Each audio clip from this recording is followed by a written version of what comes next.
예, 이어서 김문수 후보 캠프 바로 연결해 보겠습니다. 조용술 김문수 후보 캠프 대변인 연결되어 있습니다. 안녕하세요. 예, 안녕하세요. 예, 오늘 선거운동 마지막 날인데 김문수 후보는 어떤 일정을 진행했고 또 마지막으로 어떤 일정이 남아있는지 궁금합니다. 제주를 시작으로 부산, 대구, 대전, 그리고 이제 서울시청, 그리고 홍대, 신논현, 어떻게 보면 이제 광폭 행보를 통해서 경부 라인을 통하는 일정을 하십니다. 그래서 기본적으로 후보가 나는 국민 속으로 가겠다. 그리고 방탄 필요 없고 국민이 나를 지켜준다는 생각으로 일선 현장 유세 계속 해왔는데 그 일환으로 오늘 일정도 그렇게 기획했습니다. 그렇군요. 근데 굉장히 마지막 날 하기에는 동선이 너무 긴 거 아닌가, 제주도부터 해가지고 뭐 그게 약간 후보에 대해서 우려도 좀 나오든 뭐 체력이 받쳐주겠냐 이런 우려도 나오더라고요. 예.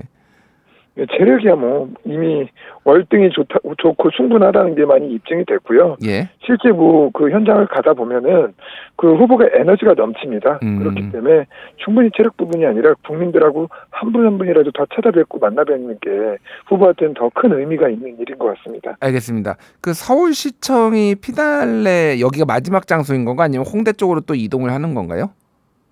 우선 피날레는 서울시청이 맞고요. 예, 서울시청이요. 서울시청을 택한 이유가 이제 광화문 일대 아닙니까? 예. 거기가 직장인들의 상징과 또 같은 곳이고, 그리고 그분들의 이제 애환이 있고 삶이 담겨져 있고 일상을 살아가는 사람들을 존중하겠다는 생각으로 잡은 부분이 있고요. 또 하나는 이 서울시청 앞 광장이라는 게 좌우를 막론하고 시민들의 자신들의 생각을 담아냈던 공간이 아니었습니까? 예. 국민과 이제 어떻게 보면 대통령 후보, 이제 지도자가 언제나 열린 소통을 하겠다. 그래서 이제 서울의 중심도 서울시장에서 잡은 거고, 말씀하셨던 대로 젊은 세대가 일하는 공간이라는 의미가 있기 때문에 더욱더 그 의미를 강화하기 위해서 홍대 그리고 신논현이죠. 이 일대를 걸으면서 미래 세대에 대한 이야기 그리고 대한민국 비전에 대한 이야기 그 말씀들을 계속 하실 것 같습니다. 알겠습니다. 마지막 유세 때 대선 후보 경선을 같이 했던 그 후보자들이 다 참석할 거라는 언론 보도가 나왔는데 그러면 다 지금 한동훈 전 대표 등등해서 다 오는 건가요? 그러면? 전부 다 일단 오시는 걸로 되어 있고요. 홍준표 전 시장 같은 경우는 아무래도 물리적인 한계 때문에 좀 참석이 어려울 것 같고, 그리고 현재 자치단체장 하고 계신 분들 있지 않습니까? 예. 이처럼 유정복 시장님 같은 분들은 현실적으로 이제 아무래도 단체장이라는 신분 때문에 참석이 어렵고, 그 나머지 분들은 같이 이제 원팀으로서 이제 국민들 앞에 인사드리고, 우리가 단합된 힘으로 새롭게 이제 정권을 이어나가자. 이러한 생각으로 다 같이 모여주실 것으로 기대됩니다. 알겠습니다. 지금 최근에 전직 대통령들의 보수 정당 출신의 전직 대통령들의 일단 지지가 지금 줄을 이었는데 이명박 전 대통령, 박근혜 전 대통령 그리고 주말에는 또 정광훈 목사 집회에서 윤석열 전 대통령이 또 김문수 후보 지지를 호소하는 호소문이 읽혀지기도 했습니다. 이게 좀 당내에서도 약간 논란이 있더라고요. 일단은 탈당하신 분이니까 윤석열 전 대통령 같은 경우에는 좀 관련이 없다라고 선을 긋는 모습도 보여지는데 후보는 지금 어떤 입장인지 좀 궁금합니다. 우선 윤석열 전 대통령 같은 경우는 앵커께서 말씀 주신 것 같이 이미 탈당하신 자연인이기 때문에 저희가 이제 평을 할 이유가 없고, 그리고 평을 할 필요도 없다라고 생각을 하고 있고요. 그리고 이제 박근혜 전 대통령이나 이명박 전 대통령 같은 경우는 선거라는 게 고양이 손이라도 이제 빌려서 하는 게 선거인데, 근데 이 두 분 같은 경우는 충분히 이제 우리에게 도움이 많이 된다라는 생각을 하고 있습니다. 그래서 박근혜 대통령 같은 경우는 영남 지역에서 이제 많은 분들이 뵙기를 원했었고, 그리고 또 이제 계속 와주기를 요청했던 상황에서 특히 이제 이번 선거하고 맞물려 가지고 그 약속들을 지켜주시는 행보를 했기 때문에 영남 지역에서 굉장히 이제 의미 있는 그런 변화들이 있을 거라고 기대하고 있고, 그리고 이명박 대통령 같은 경우는 청계 일대를 갖다 메꾸기도 하고 다시 복원하기도 하셨던 그런 스토리가 있는 이제 정책을 가지고 있던 분이기 때문에 그런 극적인 스토리들을 갖다가 걸으면서 김문수 후보만이 그러한 추진력을 가질 수 있는 후보다 이런 모습을 보여주실 거기 때문에 충분히 저희로서는 도움이 많이 된다라고 생각하고 있습니다. 알겠습니다. 막판에 좀 김문수 후보에게는 좀 부정적인 소재 공격이 좀 들어왔는데 소위 이제 리박스쿨 뉴스타파에서 보도를 한 건데 이 리박스쿨이 이제 댓글 김문수 후보의 우호적인 댓글을 달도록 좀 이렇게 댓글 공작을 한 거 아니냐 이런 의혹이 있고요. 그런데 과거에 김문수 후보가 여기에 리박스쿨 연구원들과 함께 여기를 응원하는 2020년 총선 단지에 이런 것도 있어서 지금도 연결된 거 아니냐 이런 의혹들을 좀 민주당 쪽에서 하고 있더라고요. 지금 어떻습니까 상황이?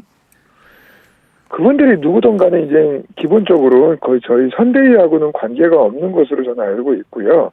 그리고 과거에 2020년 당시에 뭐 김문수 후보는 이제 기독자유당 뭐 이런 데 뭐 출마도 안 했고 뭐 당원도 아니었기 때문에 뭐 이런 분들하고 실제로 뭐 관계는 그 현재 없는 것으로 알고 있습니다. 그 오가면서 이제 몇 번 봤다고 해서 친밀한 관계가 있다. 그게 증거다라고 말하는 것 자체가 억측이고 특히 이 문제 제기를 하고 있는 민주당 같은 경우 이재명 후보 같은 경우 자기 같이 근무했던 분하고 여행도 가고 몇 박 며칠 동안 여행 가고 근무도 했는데도 모른다고 일관하지 않습니까?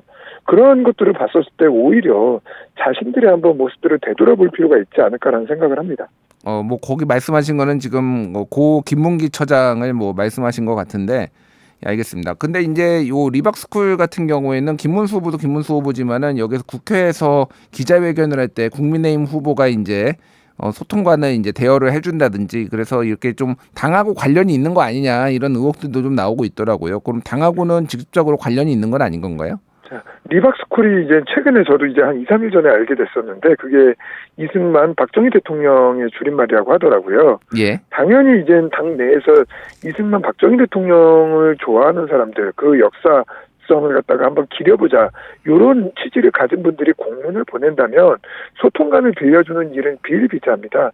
당연히 이제 당의 정체성, 당의 방향하고 맞는 내용을 가진 분들이라면 그런 부분에 있어서 소통관을 빌려준 것이지 이분들이 그 위에 탈선 행위를 했다던가 일탈 행위를 했다던가 하는 부분들은 당과 전혀 관계가 없는 것이고 그 정치인들이라는 게 실제로 수많은 사람들이 그러한 뭐 토론회라던가 뭐 소통관 대여라던가 이런 걸 요청할 때 그런 것들 차원에서 대여를 해주고 요청을 응해주는 것이지 국민의 대표로서 예. 그게 뭐 개인적 인연, 사적 인연이 있는 걸로 치부하는 것은 굉장히 억측이다라는 말씀을 드리겠습니다. 알겠습니다. 자, 이제 뭐 몇 시간 후면은 이제 투표가 내일 오전 6시부터 시작이 되는데 지금 어쨌든 여론조사 공표 금지 기간 직전에는 김문수 후보가 조금 밀리고 있다. 2위인 여론조사가 대부분이었습니다. 그래서 어떻게 이제 이거를 뒤집을 건지 지금 판세는 어떻게 보고 있는지 궁금합니다.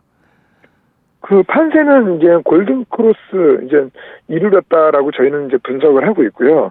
그거는 이제 김문수 후보가 지금까지 진심으로 이제 유권자들을 대했고 정정당당하게 깨끗한 후보 그리고 능력까지 검증된 후보다. 그렇기 때문에 김문수 후보 같은 경우는 편법 없이 전공법으로 이렇게 갔기 때문에 충분히 골든 크로스에 이를 거라고 보고 있고 다른 한편으로 이제 민주당 내 실제로 악재들이 좀 많이 있었잖아요. 뭐 젓가락 논란, 뭐 유시민 전 그 노무현재단 이사장의 그러한 막말, 뭐 오늘은 이제 짐 로저스 지지선언 그 사기 의혹까지 예. 이런 것들이 스스로 무너지는 모습들을 보였기 때문에 김문수 후보의 당당하고 정직한 모습들이 더욱더 부각이 되지 않았을까. 그래서 골든 크로스가 일어나지 않았을까. 그런 기대하고 있습니다. 알겠습니다. 마지막으로 국민들께 한 말씀 부탁드리겠습니다. 이번 선거는 이제 과거에 집착하는 선거가 아니라 미래를 결정하는 선거라는 생각을 하고 있습니다. 그래서 국민 여러분들이 보시는 바와 같이 앞으로 펼쳐질 이제 거짓말 세상, 독재로 달려가는 위험한 세상을 이제 막아야 되는 우리 민주주의의 중대한 기로에 놓여 있다는 말씀을 드리고 싶고 우리가 지금까지 지켜온 자유민주주의 시장경제의 가치를 지킬 수 있는 유일한 후보가 김문수 후보다. 그렇기 때문에 정직하고 깨끗하고 능력 있고 이런 김문수 후보의 진심을 기억하고 응원해 주기를 바란다는 말씀을 부탁드리고 있습니다. 알겠습니다. 여기까지 하겠습니다. 지금까지 조용술 김문수 캠프 대변인과 이야기 나눠봤습니다. 대변인님 감사합니다. 예, 감사합니다.